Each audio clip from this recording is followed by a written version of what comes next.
What does Walt Disney World have to do with marketing? Why are we talking about it at all today? Well, today is day 2 of the VEDA challenge, or vlog every day in April, started by Amy Schmittauer over at Savvy Sexy Social.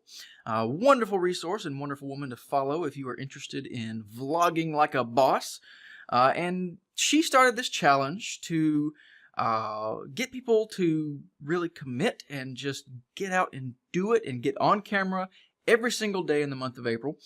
So I've decided, as I have just launched Marketing the Magic about a month ago, and especially because we have some major news coming later in the month, I want to do this. I want to practice my craft, or practice a craft anyway, practice the craft of being on camera.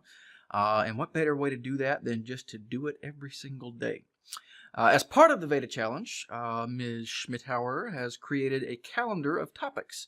And today's topic for April 2nd, 2017 is, what is your favorite vacation spot? And again, come on, she just kind of handed this one to me on a silver platter. The whole project here is about Disney, and so of course Disney World is my favorite vacation spot. So that's what we're going to be talking about today, but more specifically we're going to talk about what Walt Disney World and the Disney Company have to do with marketing. Why did I create this project? So we'll go into a little bit of that, but first I actually have to edit the episode for tomorrow. So stay tuned.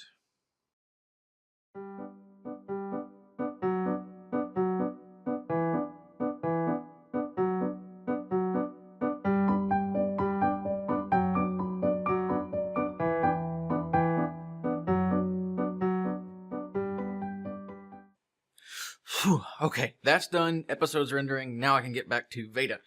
Okay, so what does Disney World have to do with marketing? Well, first of all, again, we're talking about this because the prompt for today from Ms. Amy Schmittauer was to talk about our favorite vacation spot.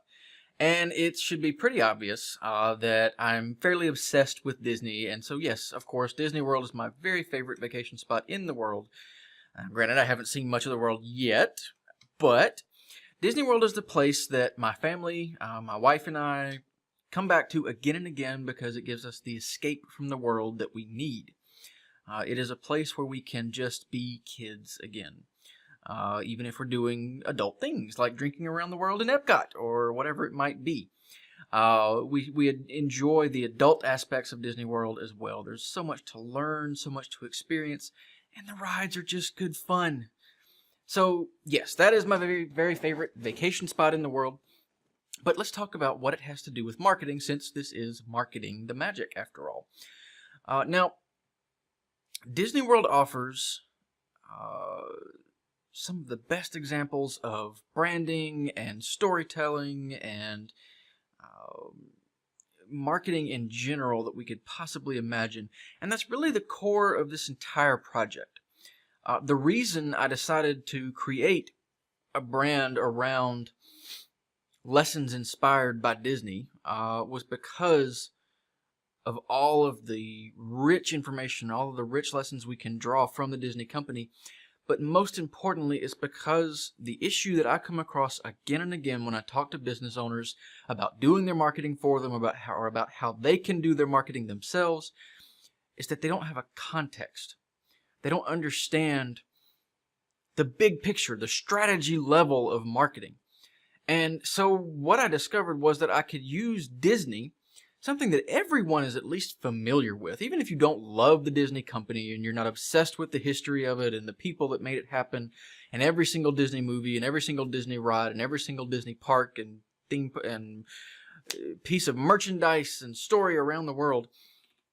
Even if you're not as obsessed with Disney as, frankly, I am, you at least know who Disney is and you understand how great they are at storytelling. And that's what I discovered, is that I could use those aspects of Disney that we all understand to illustrate how marketing strategy works, how we can use the techniques that Disney uses to tell stories and to brand the company and the individual properties that they create, how they use those elements can be used by us to understand our own marketing. So that's really where the crux of this project came from, how I got started with it. But Disney World in particular offers some of the most amazing examples of all, from the people who made it happen, including Walt Disney, and then Marty Sklar and the Imagineering team, and Jack Lindquist and the promotions team, and all of the hundreds and thousands of people who've made Disney World happen over the years, and the work and toil that they went through to make it happen. There's so much we can learn. One of my very favorite examples, and I've touched on it in past episodes already on Marketing the Magic, is the Pirates of the Caribbean franchise, and how it went from the very last attraction that Walt Disney himself worked on, and how it arrived. The story of how Pirates of the Caribbean became Pirates of the Caribbean is remarkable in itself. But the life that it took on, creating this remarkably memorable and amazingly fun ride experience at Disneyland, to how it evolved a little bit at Disney World, and how it's evolved around the world in all the other Disney theme parks.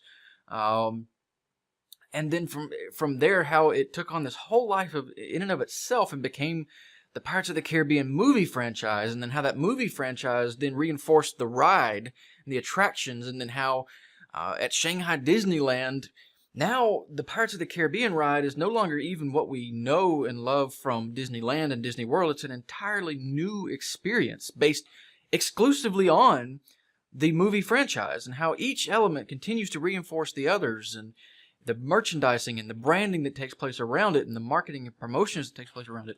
That's just one example of the amazing opportunities we have to learn from Disney, and Disney World in particular, about how to do our marketing. So that's where it came from. That's why Disney World is my very favorite vacation spot. That's the beginning, at least, of how or of what we can learn in marketing from Disney World. And so I hope that it's intriguing enough to you, whether you're a small business owner or a marketing professional or whomever you might be. I hope it's intriguing enough that you'll continue to come back over the weeks and days and months and years to see what we've come up with, or what we think we can learn, and how we think we can learn it in marketing inspired by Disney. That's going to wrap it up for today's VEDA entry, Vlog Every Day in April. This is day 2, April 2nd, 2017. I hope you will continue to come back. We'll be doing this every single day in April. Don't know that we'll continue doing it every single day after that, but we're going to have some fun in the meantime. I'm in my actual studio office in any case. A pain in the butt, but I moved all my equipment in here because I don't want to do every single thing from the studio set we have.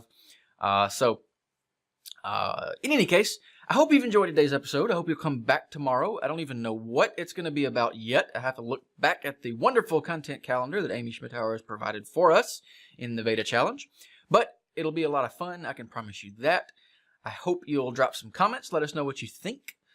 Check out some of the other episodes of the regular Marketing the Magic show, and maybe even some replays of the live discussion streams that we have every Wednesday. And other than that, have a great rest of your day if you're watching on Sunday, April 2nd, or whatever day it happens to be for you. And we'll see you online real soon. Thanks.